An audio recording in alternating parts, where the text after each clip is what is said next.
देखिए, पिछले विगत 2 वर्षों से 1.5 वर्ष से जब तक हम लोगों का ये कोविड शुरू हुआ, हमारे यहाँ माइक्रोबायोलॉजी विभाग ने वीडीआरएल लैब में भी सारी आरटी-पीसीआर मशीनें लग गईं और तकरीबन हम लोग जो है पर डे 10,000 से ज़्यादा जो है टेस्ट कर रहे थे। फाइनेंशियल सपोर्ट हम लोगों के पास मीगर थी। पिछले फाइनेंशियल ईयर में हम लोग का तकरीबन 45 करोड़ रुपए खर्च हुआ, जिसमें कि गवर्नमेंट की ओर से 5 करोड़ रुपए आए। इस फाइनेंशियल ईयर में अब तक हम लोग की सूचना के अनुसार 15 करोड़ रुपए खर्च हो चुके हैं।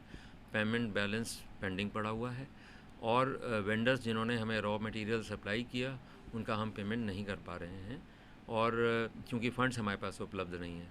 तो जैसे ही हमारे पास फ़ंड्स आएंगे, हम ये अपनी प्रक्रिया दोबारा चालू कर पाएंगे। अभी हम लोगों ने अपनी व्यवस्था में कुछ रिस्ट्रिक्शन इसलिए लगा दिए हैं कि जो अस्पताल में मरीज़ आ रहे हैं, उनका तो हम आरटी-पीसीआर कर पा रहे हैं, लेकिन बाकी ज़िलों से जो हमारे पास सैंपल आते हैं, उनको हम लोगों ने रिस्ट्रिक्ट करना शुरू कर दिया है, ताकि क्योंकि वहाँ से फ़ंड नहीं आ रहा है। और ये जो भी हमारे पास 6 डिस्ट्रिक्ट्स हैं जिनका कि सैंपल्स हमारे यहाँ हज़ारों की तादाद में आते हैं, उसको रिस्ट्रिक्ट कर दिया है, क्योंकि ये तो स्टेट पॉलिसी के तहत हम लोगों को फ़ंड करना चाहिए, लेकिन हम लोग के पास फ़ंड्स नहीं आए, तो हम लोगों को लाचार होकर के ये रिस्ट्रिक्शंस लगाने पड़ गए। सर, तो अभी 2 लैब में से कौन सा फंक्शनल है और कौन सा बंद है? देखिए, दोनों ही लैब में रिस्ट्रिक्टेड एक्टिविटी चल रही हैं, एमआरयू में भी और वीडीआरएल में भी।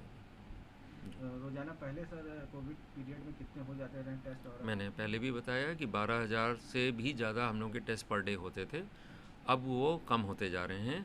आज का डेटा मेरे पास अभी आना बाकी है शाम को। लगभग सर, हाँ, लगभग ये 50% से नीचे चला गया। तो अभी आपने प्रपोजल भेजा है पेमेंट को लेके, या जो भी जी बिल है वो सब सबमिट किया है? जी, बिल के तो ऑलरेडी पेंडिंग पड़े हुए हैं, फंड्स आएंगे तो पेमेंट होगा।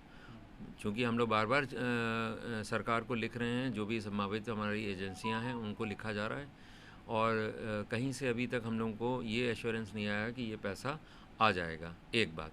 दूसरी बात ये है कि हमारी अथॉरिटीज़ हैं, उन्होंने भी ये कह दिया है कि अब आप लोग जो हैं रिस्ट्रिक्टेड एक्टिविटी करिए, जो फंड्स अवेलेबल हैं उसमें अपने अस्पताल में आने वाले मरीजों की हम लोग जो हमारे अपने फंड्स हैं उसके द्वारा हम लोग जो भी मटेरियल उपलब्ध करा पा रहे हैं, उसी के बेसिस पे हम उनका टेस्ट फ्री में करके दे दे रहे हैं। तो सर वापस कब ये दोनों फंक्शनल हो जाएगा फुल्ली? ये तो तभी हम लोग कह पाएंगे जब हमारे पास फंड्स आएंगे और हम बैलेंस ऑफ द पेमेंट कर पाएंगे।